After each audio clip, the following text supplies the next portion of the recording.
Good morning, good afternoon, good evening, ladies and gentlemen, wherever you may be in the world.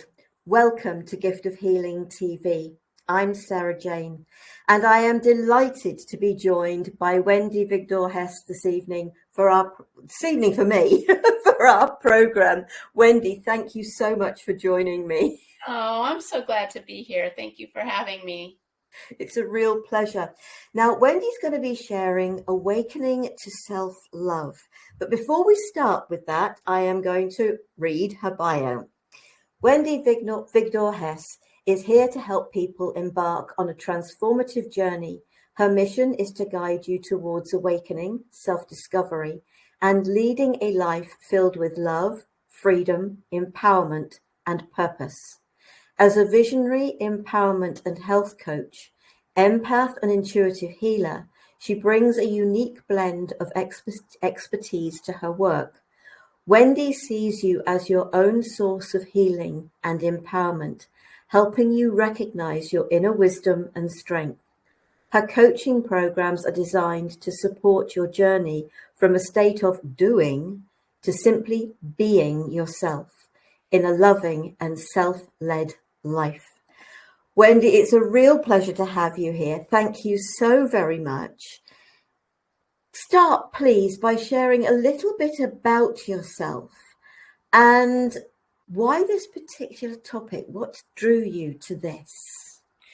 Yes, of course. Well, of course, I said I'm happy to be here, and I really want to help people. I want to help them. I want to teach them more from my own experiences and what I've been through, so it can save time for them. It can save them pain and suffering, and it's a way to give back, and it's a way to bring it all together and honor what I've gone through, and also how it can help other people, because I believe that that's possible no matter what everyone is going through. And so some of the things that it can be applied to is everything in our lives, but whether it's through reimagining parenting, or it's through transition and change, which we all go through all of the time, or honoring food and our choices, or honoring aging, or honoring all the different aspects of our day-to-day living. And so there's so many things, and I just believe that awakening to being more authentic with ourselves and being in relationship, actually taking the time to be in relationship with ourselves, really honors not only us, but it honors other people, and it can bring more of a feeling of ease and love and flow, and allowing that to be present in just day-to-day life for people. So those are some of the reasons. And I feel like being better versions of ourselves, because there is no perfect, there's no right way or wrong way. It just is a way to be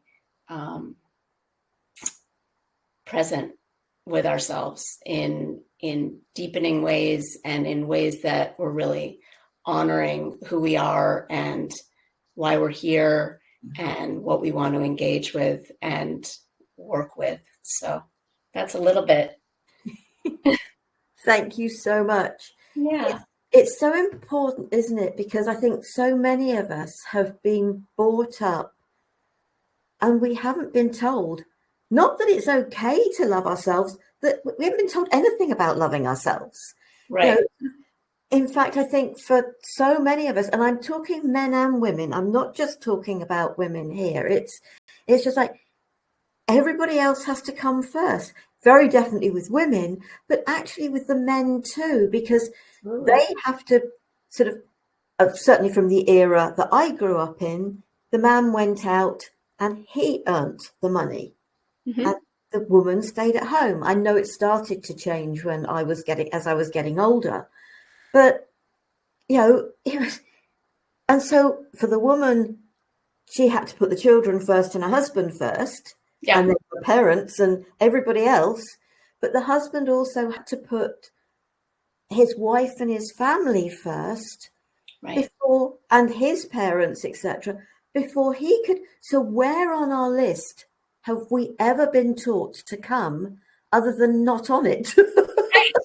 Right. And that's one of the things I always say to people is remember to put yourself on the list, because we don't. We have these long lists of all the things and all the to-dos, and we're not on it. So, and yet we're also on top of that made to feel like it's wrong or bad to do it, or we're selfish, or we're, it's not the right thing to do and you're not supposed to do it. And it's a whole undoing and an unwinding to recognize what does that even mean? So there's so many even levels to putting yourself on the list. So it's like getting to that point, and then it's all the things that are part of that to even, once you're even making it partially on the list, what does it even mean? Like to take that time to investigate what that even means for each person, which is, it's different for each person.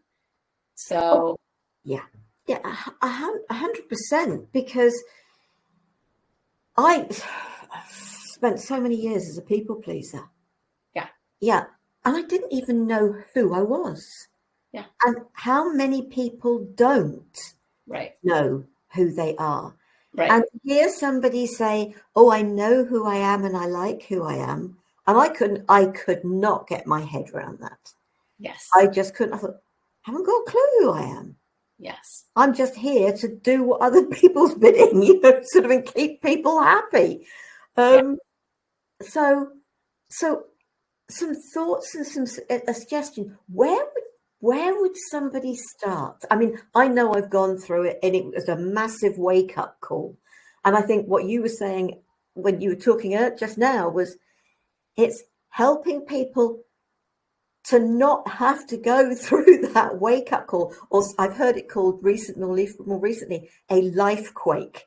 If we can avoid those, if we can open up to the guidance that's coming in little drips rather than having to have that wham. So where would you suggest people start? Yes, it's such a good question. I really think it's with the little things, because oftentimes we're looking at, we're taught to look at the big goals of what do we want and what is it out there that we're reaching for? What are we striving for? What do we, people say, what are your dreams? What are your life goals? And so I feel like making it on a smaller scale to even know it can be, what do I want to eat this meal? What sounds good? And some ways also, I think sometimes it's also about looking at what may be the chatter in your mind when you're in your day-to-day of, oh, I have to do this, but I really want to do that. Or I wish I could be doing that. Or those kinds of things can be clues of, well, maybe if I just took, a 3-minute break to do that. Now, some things on, that you're thinking of, maybe, I'd rather be on a hike right now, and you're not going to go for a 5-hour hike right now when you have to do stuff. But even going outside for a few minutes and taking, a few steps, or walking, or feeling the fresh air, or things like that can be really simple. And it sort of brings that balance back, because we're, when I say the being or the doing, it's like, it's the combination, because we're made of both of those things. And that's how we interact in our lives. We have to be both being and doing. And so taking the small things like that can be really pivotal and make a big difference, even though they seem, that's not a big deal. Well, so what? But it makes a big deal. So those are some little ideas, but it can also be, just putting something on the list that makes you feel good. So it could be lighting a candle. It could be, it can be taking a bath. It could be taking a shower. It could be, like I said, going outside, walking barefoot outside, taking just some deep breaths, even where you're sitting. If it's not a place you can go outside, just like pausing and breathing, like consciously breathing for a few minutes, breathing in and breathing out, taking just a pause. So there's all those kinds of little things that you can do that can make a difference, and that can bring more ease. Our minds don't think it can be easy. Oh, I don't have time for that. I can't do that. But that's also part of the patterning of, we can't have time for that because we have these things that we have to do to somehow prove or to somehow make it seem like we're busy or we're accomplishing things or we're doing the things that we're supposed to be doing to move the needle. And how many times, I'm sure there's people out there that when they're in their day-to-day, when they're like, oh, I really need to take a break. And when you do take that break, or when, even if it's those few moments, you don't eat at your desk, for instance, or you don't eat while you're driving, or you're all those, oh, that feels so much better. I actually feel better, or I slept better. Even just closing your eyes and resting. All these things seem really little.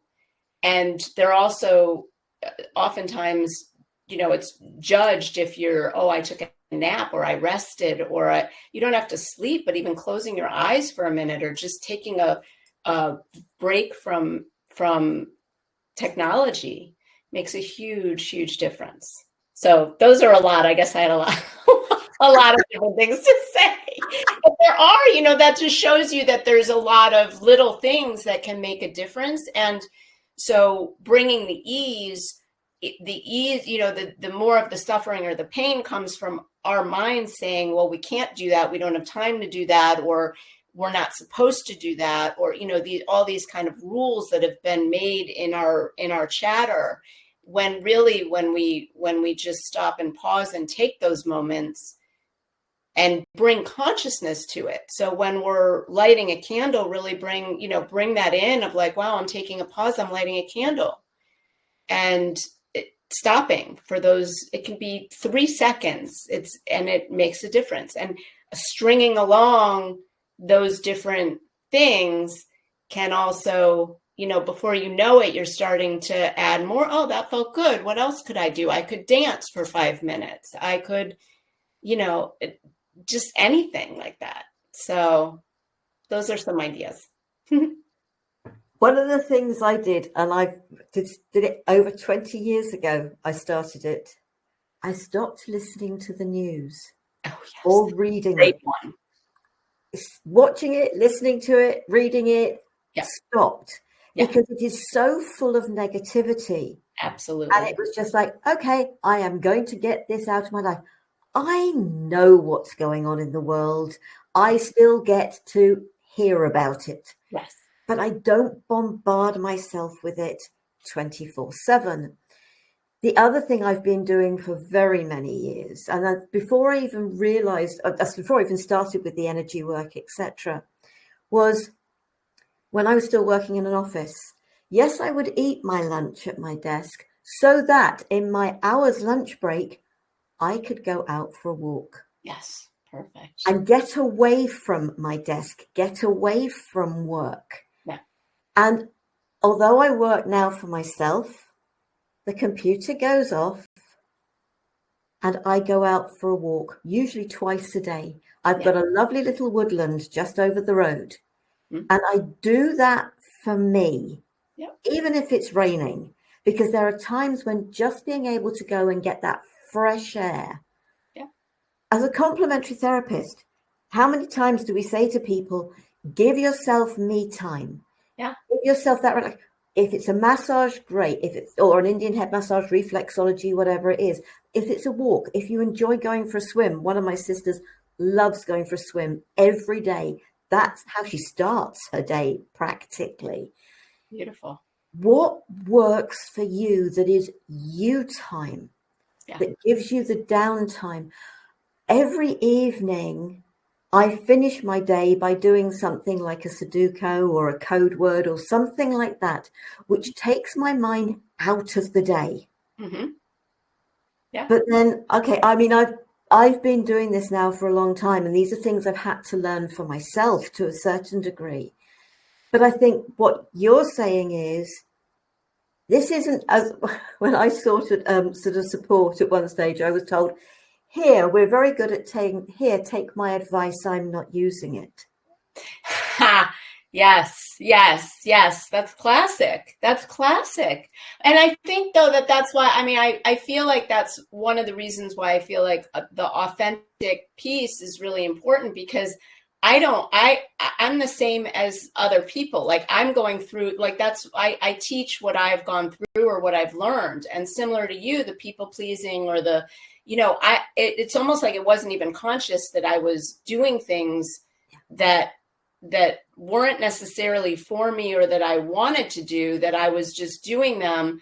And I would make the best of some of it. It was like, because I just am genuinely kind of oh, that's fine, that's fun, or I, make the best of things because it's life and it's something to enjoy. But when I started waking up more of like, wow, I really don't want to do that, or I don't like doing that, and then it's the, what do I want to do, or what do I like doing? And so, and we all, like, it's sort of, people look to, oh, well, what are they doing? It's like, oh, what do they have, or what are they doing, or what are they, and it really is the journey to look inside to say, well, that's fine that they're doing that, but more as like would I enjoy that? Like, do we get it from a place of, oh, that would be good, rather than like a judgment, or, oh, what are they doing over there? Or or I'm supposed to do what they're doing.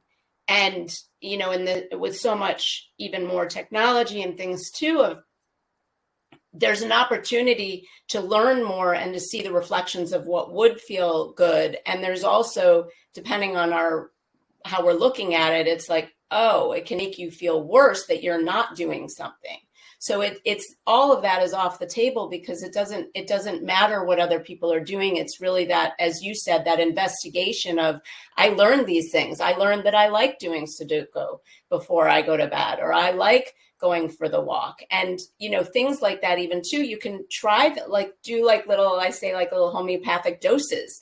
Try little things, like be like, as if maybe you have memories as a kid where someone would say something and maybe you did try something, or you did do something. Your kids are flitting around and going from one thing to the other. They go from the swing to the monkey bars to the what, and they don't think about it as being like, oh, I should give it more time, or I there's no thought involved. You're just trying. So it's like, if something feels good, and you might not know that it feels good until you try it, or until you see how you experience it for yourself.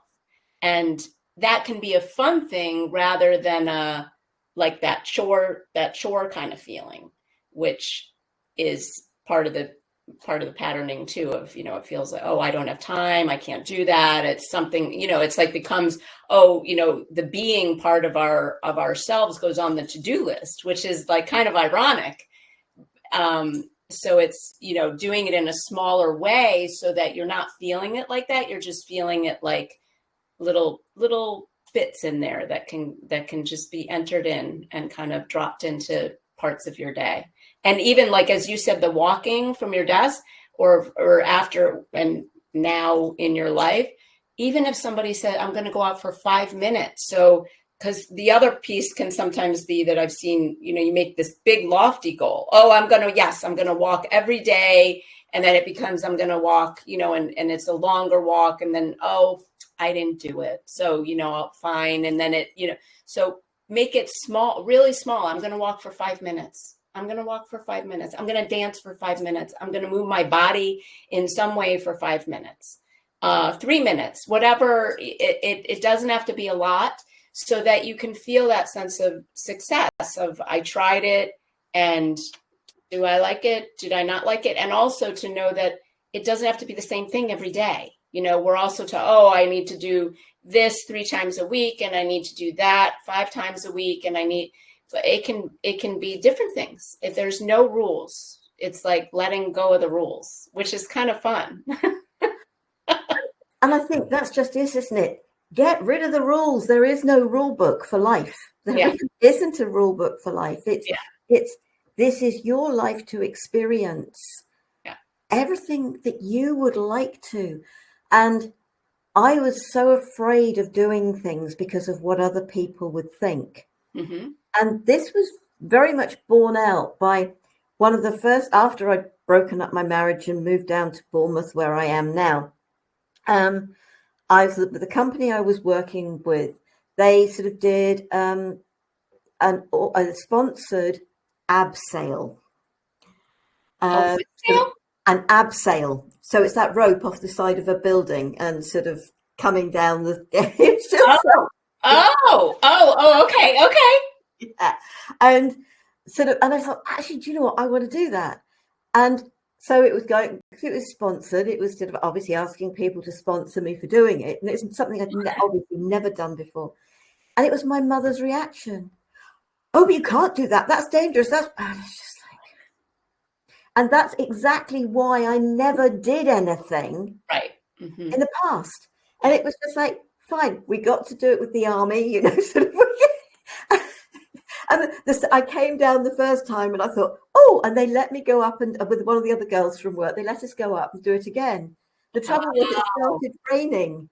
And because it started raining, the rope got wet and it actually meant we came down slower the second time than we did the first.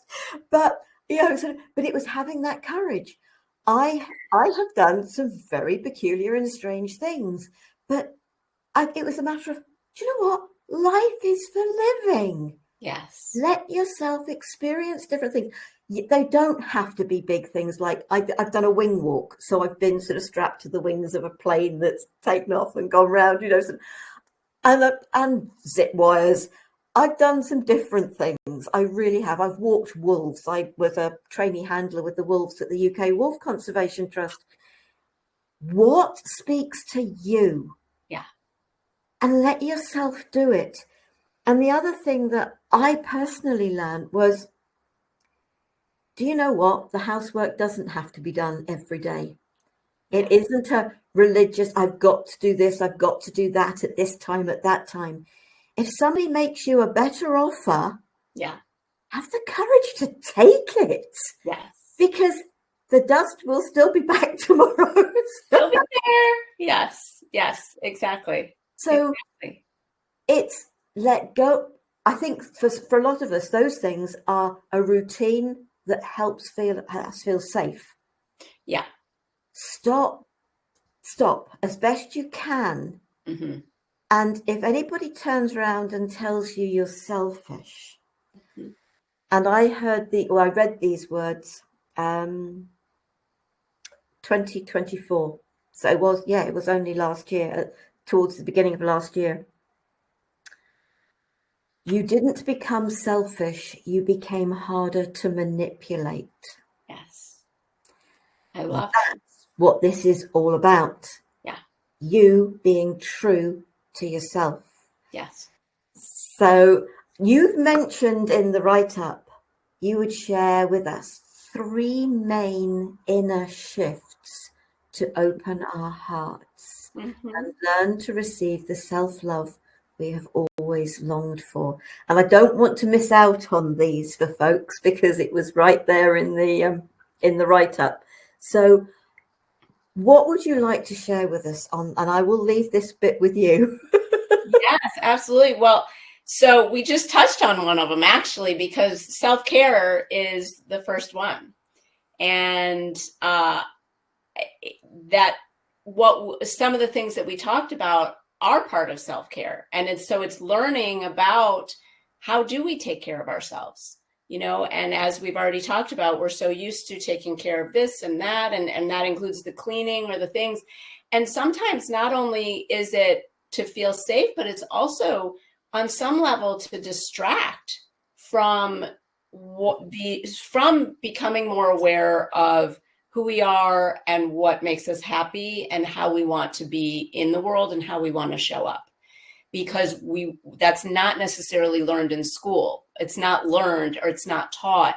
It's a lot of, you know, try to be here and do this and have the goals and all of those things. So when we're turning it around and bringing more of this contemplation to actually taking care of ourselves, that is a very broad, you know, self-care is a very broad topic of what does that mean?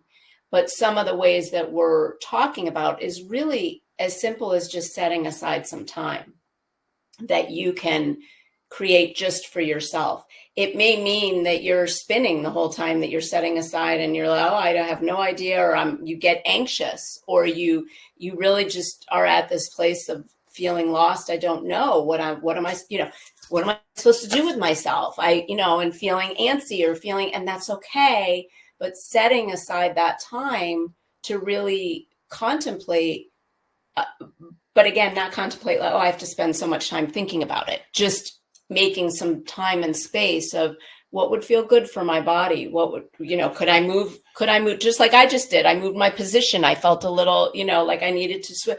I mean, those can all be aspects of self-care, instead of sitting, I'm supposed to sit, even on this program, or I'm supposed to sit stiff and there's no, like, here I am, I'm sitting, and if I'm uncomfortable, why should I stay like that for an hour? And so it's in those little movements. Those are, you can label them what you want. They don't even need a label, but things like that are really just taking care of yourself. Like, you're really just paying attention to, what am I feeling right now? And some of those things may feel elation and joy and peace and contentment. And some of them may feel, I feel afraid, I feel nervous, I feel anxious, I feel uncomfortable, I have pain, and not making anything, we have a tendency to make, the good things good. Oh, if you're joyful and happy and, pain-free and all of these things, then that's good. And if you're, in grief, or you're sad, or you're in pain, or you're upset, or any of those things, those are bad. And what I want to bring to the table is that it's all neutral. Like, all of it is our minds are what create the difference in that. So our minds say, oh, this isn't good, or this is good. So when you're taking time for yourself, no matter what you're doing, just allowing yourself to feel whatever is up in those moments. And whether it's just giving yourself time to cry, or giving yourself time to be really annoyed or angry, or, go throw a rock where you're not going to hurt anyone, but, just do something that can let yourself get it out. Those are aspects of self-care. And looking at, my body, my mind, my spirit, my soul, my essence, like, what are those? And when the mind says, I don't know, we do know. And when we set aside that time, it becomes more and more clear, because you're actually listening to yourself. So you can also imagine, like, holding the hand of your little one, whether you're, your little girl or your little boy, and like, imagine, or if you are a parent, or you have a kid, or your kids are whatever age, but imagine, when you're walking and you're pointing out, oh, look at that. And then it's like you're doing that with yourself and saying, oh, well, what would I really want? And would you want a book read to you? So maybe you listen to Audible, maybe, as an adult, like, so there's all different ways that I just want to sit under a blanket. I want to read. I want to do all these different things. So that's one point, which each of these have lots of tendrils, as you say, or roots, or all the different aspects. The other piece is to put yourself first, to really take the time to put yourself first. And that may mean saying no. That may mean lots of different shifts that are happening alongside of coming to that point of putting yourself first. Because especially with what you and I have both shared, I didn't really know what that meant in many ways. Like, in many ways, I've done what I've wanted to do in certain instances, but in the background, there was still like and still, I still work with this of like, oh, well, I'm doing that to still kind of prove myself, or to get to a goal, or to, not the journey, that, to just be at the end of it and get through this. And so when we're really putting ourselves first in a more meaningful way, again, we're taught, oh, we're really selfish, or it's, not good to do that. But it actually changes the way we're actually going through our lives. And it helps us make decisions for our day-to-day lives of, what do I want to do? So that when somebody else says, oh, do you want to go do this, or you want to go, can I really do that? Or do I have the time in my schedule? Or did I set out to do things that, maybe it's a scheduled time off for, the morning to meditate or to walk or to do, and if someone wants to ask to do something during that time, we're clearer about, well, I would love to still do that. I just can't do it during that time. And I have, but let's make another time. So it's all those little things of putting ourselves, those are all instances of putting ourselves first, but not in a quote narcissistic kind of way that people may say, oh, you're being, really selfish and narcissist, which I'm not a therapist, so I can't really, diagnose, say that to say, but that is a term that's used when people say, oh, I can't do that, or I can't put myself first. And also I would say too, in related to that, of when we're doing these things, we are connecting ourselves with the divine too. So whatever this is, it's not from a religious place, but whatever our connection is to something greater than us, and however we live that place of being connected. It can be angels, fairies, whatever it is, dragons, whatever it can be that we're connecting to, God, your universe, great spirit, however it is, that when we're putting ourselves first and we're doing self-care and it's not selfish and we are here to serve. And like I said, that's part of what my goal is too, is to how I want to serve. And that also requires knowing who I am, being the best version of myself, and actually taking the time to do those things and feel and embody those things so that I really can show up in a way that I have a full cup. I'm overflowing with the energy that I have, rather than trying to meet everybody else's needs and being completely depleted and not having any sense of myself amidst all the things that are on my list. So those are two things. Does this make sense so far? I'll just pause, but okay, I'm going to keep going then. Yeah. And then the other one, the third one, and of course, all these we can chat about also. So I'm sure you have a lot to say about these too. But the last one, which is a big one too, is self-forgiveness, and learning to really honor where you've been, where you're going, where you want to go, but all of the steps along the way. I feel like, especially, in my own journey, and it sounds like there's ways in which when you don't know otherwise, but then you start to do things, it's like we're also taught to like be regretting what we did do or didn't do, or I should have done this or that.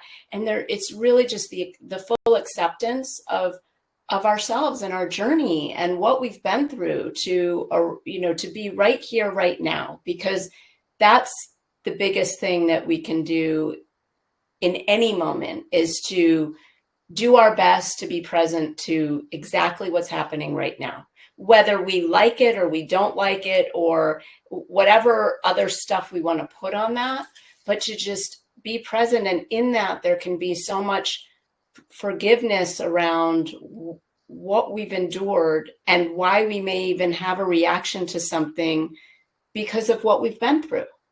And we may not recognize it until we stop to pause, but all of those moments are moments that we can really even just take a pause to hold our heart and really forgive the aspects of our misunderstandings about ourselves, about other people, about relationships, about how we felt we were wronged, or things that are happening in the world.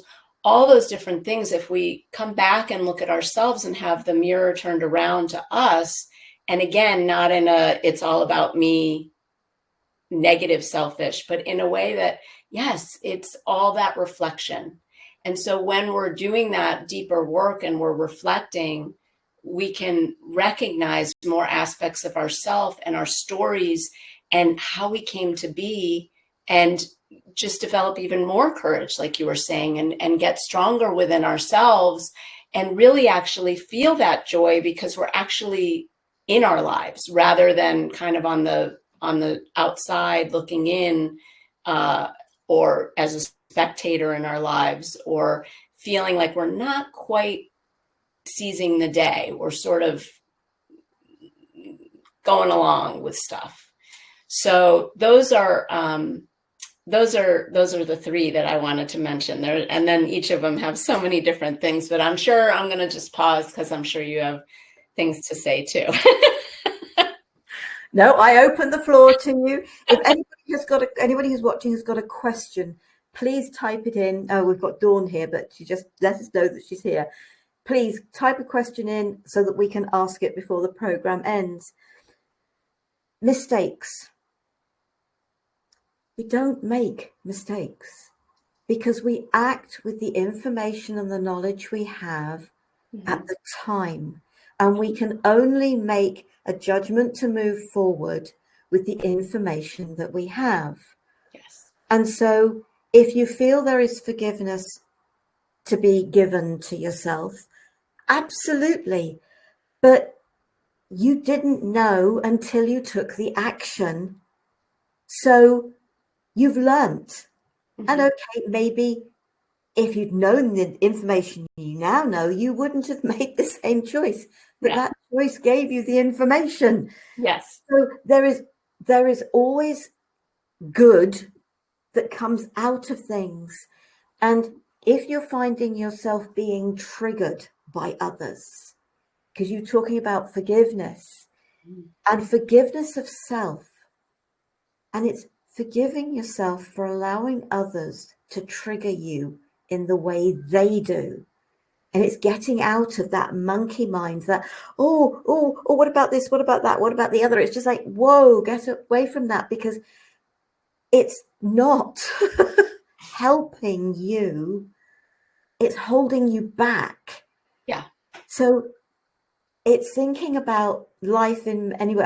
There is so much I could add to this, but Dawn has actually put a question.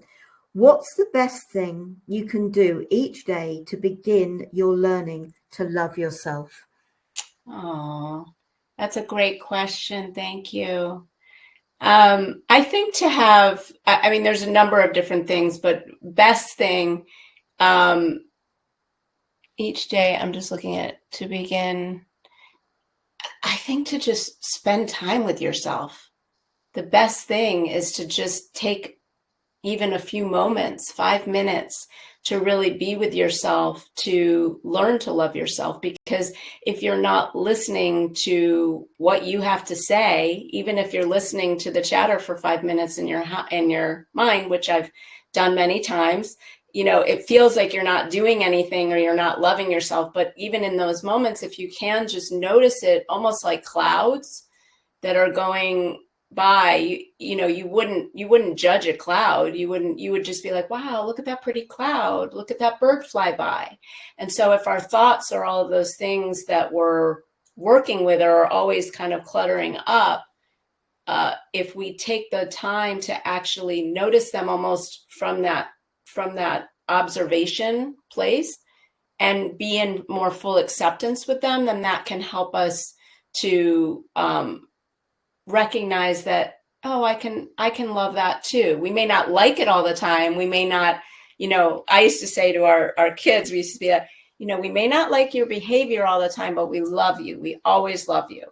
And, you know, and it's like one of those, we're doing that with ourselves of really like, oh, wow, look at what I'm thinking or what I'm saying about myself or how I'm treating myself. And yet if we can see it sort of as separate in a way, we can offer more soothing balm or healing balm to what that is and recognize, wow, I'm really, look at that. And I'm sorry, you know, I'm really sorry that I'm doing that. And that brings more of that trust and faith that we can learn to really, really, truly love ourselves more deeply and more honestly. And all of it, whether it's good or it's bad or right or wrong or whatever other judgments, it surpasses all of that. So that's how I would answer that question. That's a good question. Thank you for asking it, Dawn. A thought came to me while you were saying all of that. Yeah. I went through my life quake which resulted in an awful lot of changes in my life. But I remember the day I was stood in the kitchen at home and the thought hit me, why am I worrying about what other people think about me when they're not? When what? When they're not. When they're not worried. Right. So why worry about it? Yeah. And it was, so, I literally felt the weight lift off my shoulders. Yeah. And the other thing that, again, it was when you are constantly doing for others because they're always asking, yeah, you're holding two people back. Yeah.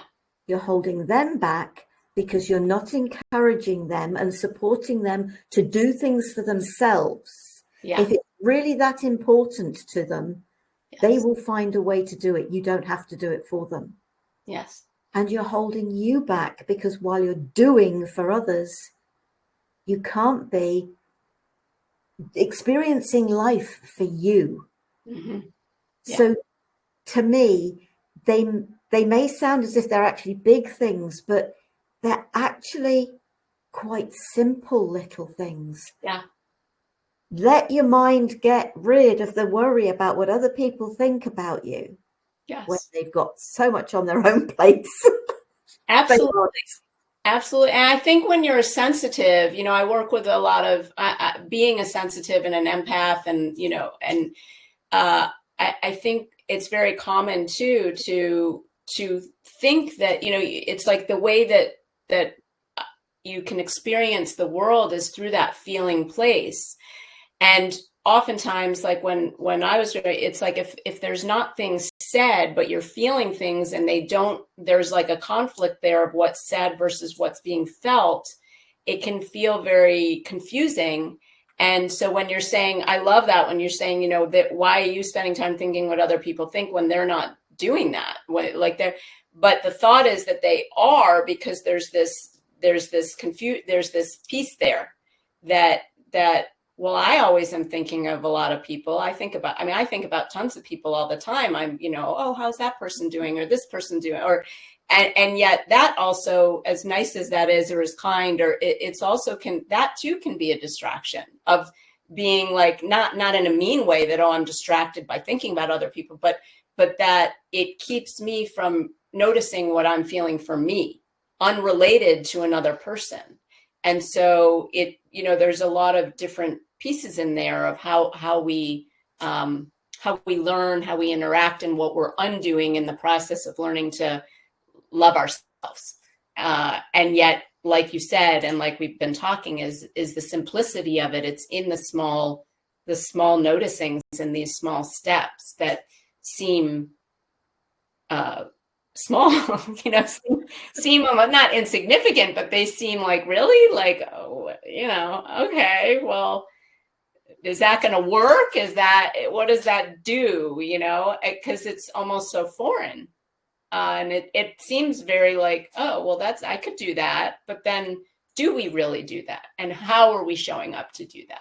So all good. So much good stuff. And important to create something that you can and will do every day. Yeah. And that's the important thing. So you don't make it too big so that you can't do it. Right. And if you do find you go through a little spell of not doing it, bring yourself back to it or find something to replace it. Yes. But don't stop. Exactly. We're coming to the end of the program. Yes. Is there anything that we haven't touched on that you would like to share? Well, one thing just to that point too is to when thinking about doing those things, to not stop. What I would say too is keep the categories of what you're doing broad. So in other words, I'm going to do something for myself to, it doesn't have to, even if because I think sometimes feeling like you're being, in a box, or you need to do something in a certain way, and you're going to do it wrong, which, as a recovering perfectionist or someone who doesn't want to make mistakes, as you said, there are no, it can feel like, what do I choose? Because that can be really overwhelming at times too, of, I don't know what to do. I don't know what to choose because I don't want to make a mistake, or I don't want to be wrong, or I don't want to, it all feels too big. And so when I get, one of the things that can help with that is to keep the category, if you will, broad. I'm going to do something kind for myself today. Even if you don't say, I'm going to exercise today, or I'm going to eat well today, or I'm going to drink water today, or I'm going to, go outside today, or any of the different things, just, I'm going to do something nice for myself today. So it can be in this broader sense, as you're starting to learn what those things are for yourself that help you feel better, and that you can feel that sense of accomplishment or the success, if you will, but really, being proud of yourself that you actually followed through to do something kind to yourself. And it can be a simple thing of, which is not so simple all the time, of speaking kindly to yourself in your mind, which in and of itself is not all, all the things that can go through of, I didn't do that right, or, I screwed this up, or, I wish I had done that, or all these things of, or judging what you did or didn't do, what you ate, all those things. So even in those moments of saying, I'm going to do that less. I'm going to, you don't have to like go from 0 to, I'm never going to say a mean thing to myself. I'm never going to, that's just not practical. But starting with the smaller, broader category of, and even put your mind on it of like, I wonder, like curiosity, how am I going to show up being kind to myself today? How am I going to be more playful today? How am I going to, bring more fun into my day? How am I going to just show up for myself today? How am I going to, make myself joyful or feel pleasure today? How am I going to, any of these questions, that maybe some of them speak to you. You might have your own questions of things that you're working with in your own life that you're noticing I'm not doing, and I wish I would change that. So ask yourself those questions of, how can I be more fill in the blank, or how can I show up more with more of this? How can I create more time to, we all have the same 24-hour clock, no matter which, we're in different time zones, we're across the, globe from each other. So it doesn't matter where we are, we have the same amount of time. So how am I going to spend it differently with these small things that in whatever area that you're working with can make a difference for you, to make you recognize that you're making those small changes, which show up strung together as making bigger shifts in your life. So those are some of the things. Yeah. Bless you. Thank you. The other thing I do for myself on a daily basis is I congratulate myself and I praise myself. Doesn't matter how much I've achieved. Yeah. You've done really well today. I'm so proud of you. Yeah. Do that for yourself. Yeah. That's always a great one. Yes. Wendy, thank you so much. Now, your website, thesanctuarycenters.com. I've put that into the chat. If you're watching this on YouTube, I've put it into the information below the video. If anything here has really spoken to you, you want to learn more about Wendy, please just go to her website, check it out. And if you want to connect with her, I'm sure you've got a connect page on your website so people can connect with you directly. Yeah. So thank you so very much for sharing with us today. It's been a real pleasure. Thank you to those of you who've joined us live. Dawn, for your question. Yes. And you're so welcome. And thank you so much. It's been so lovely. I appreciate it. And yes, thank you, Dawn, and whoever else tunes in. Thank you so much. Yeah. Next week, we've got another today's conversation for you within the series Selfish or Harder to Manipulate with Diana Leader and Dirk Albrot. I hope you'll consider joining us for that. In the meantime, Take care, be safe, stay well. Namaste, sweet souls. Lots of love. Bye.